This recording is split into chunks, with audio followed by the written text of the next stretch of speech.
Madame, Monsieur, après une semaine, je suis ravie de vous retrouver sur votre émission Diaspora Info. Les titres tout de suite. Argentine, le représentant des Sénégalais Massar battu et jeté dans la rue. L'ONU juge illégales les expulsions collectives des migrants prévues dans l'accord UE-Turquie. Migrants, la France renforce sa surveillance en Manche et mer du Nord. Canada, décès d'une personne détenue par l'immigration. Les transferts en devises de la diaspora kenyane en hausse de 19,9% en janvier. 3 navires militaires britanniques participeront aux opérations de l'OTAN de lutte contre l'immigration clandestine. Je vous le disais en titre, Massar Ba, directeur de l'ONG Casa de Africa, célèbre pour son combat pour la cause des immigrés sénégalais en Argentine, a été retrouvé mort à Buenos Aires où il a été tué et jeté dans la rue. Selon la tribune, il a été retrouvé avec de graves blessures avant d'être évacué à l'hôpital. Une fois sur place, les médecins ne pourront rien faire pour le sauver. Les Sénégalais résidant en Argentine ont décidé de porter plainte.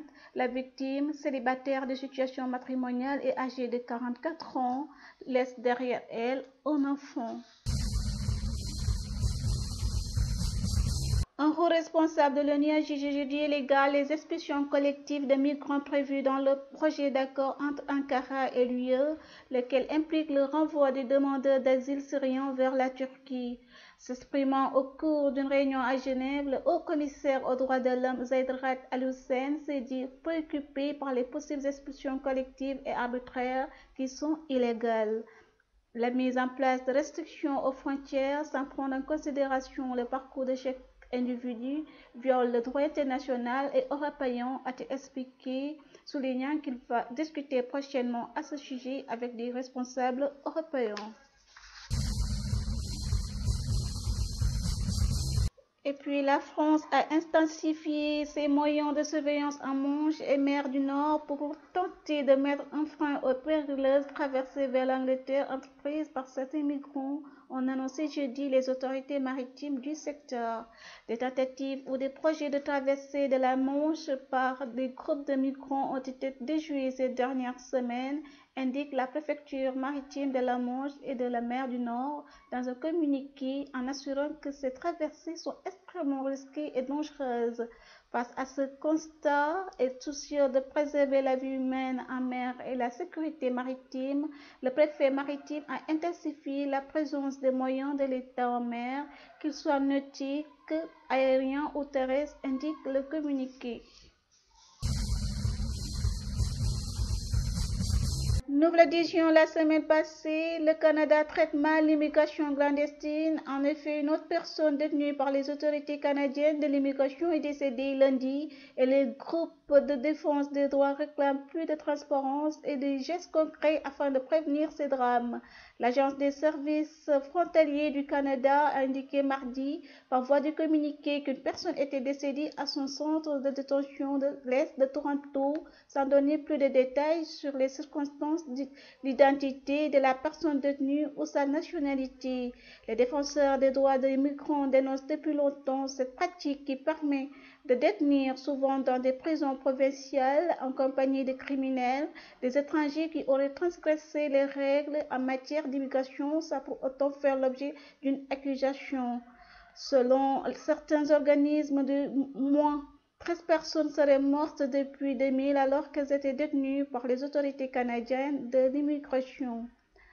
Un rapport de l'Université de Toronto concluait en l'an dernier que près du tiers des étrangers détenus au Canada étaient placés dans des institutions réservées aux criminels. Selon le rapport, ces détentions contreviennent aux lois internationales en matière de droits de la personne et constituent un traitement cruel, inhumain et dégradant. Puis nous parlons du Kenya où les transferts en devises de la diaspora kenyane se sont inscrits en hausse de 19,9% en janvier dernier par rapport à l'année précédente, indique la Banque centrale du Kenya dans son dernier bilan des indicateurs économiques et financiers. Les envois de fonds de quelques 3 millions de Kenyans résidant à l'étranger vers le pays d'origine ont atteint $137,5 millions en janvier 2016, en nette amélioration par rapport au transfert du même mois de l'année écoulée, $114,6 millions selon la CBK. Les Kenyans résidant hors Amérique du Nord et Europe ont contribué largement à cette hausse des transferts en devises, relève la même source. En Angleterre, le ministre de la Défense Michael Fallon a confirmé lundi la mobilisation de 3 navires militaires pour participer aux opérations de l'OTAN de lutte contre l'immigration clandestine en mer Égée. Il s'agit du RFA Mouse Bay, un bâtiment militaire de transport et de 2 vedettes d'interception, outre un hélicoptère Whitkate.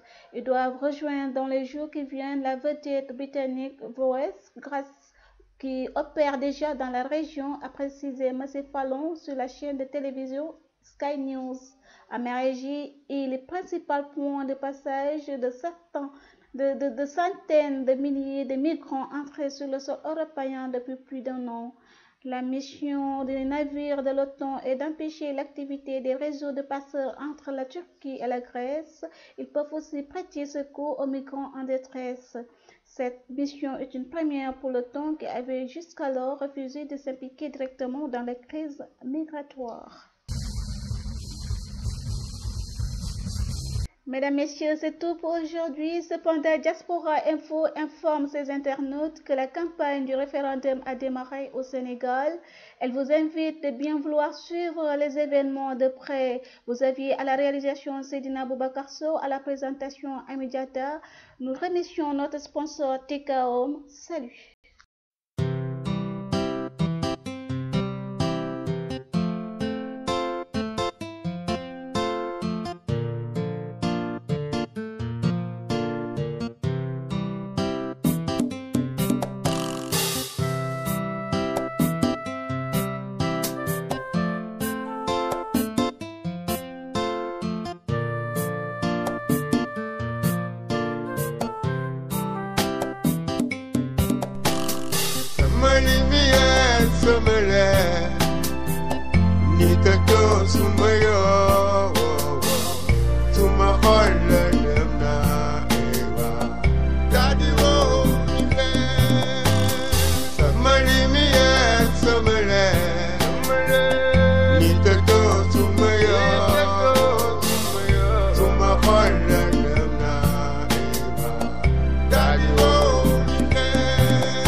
Musuma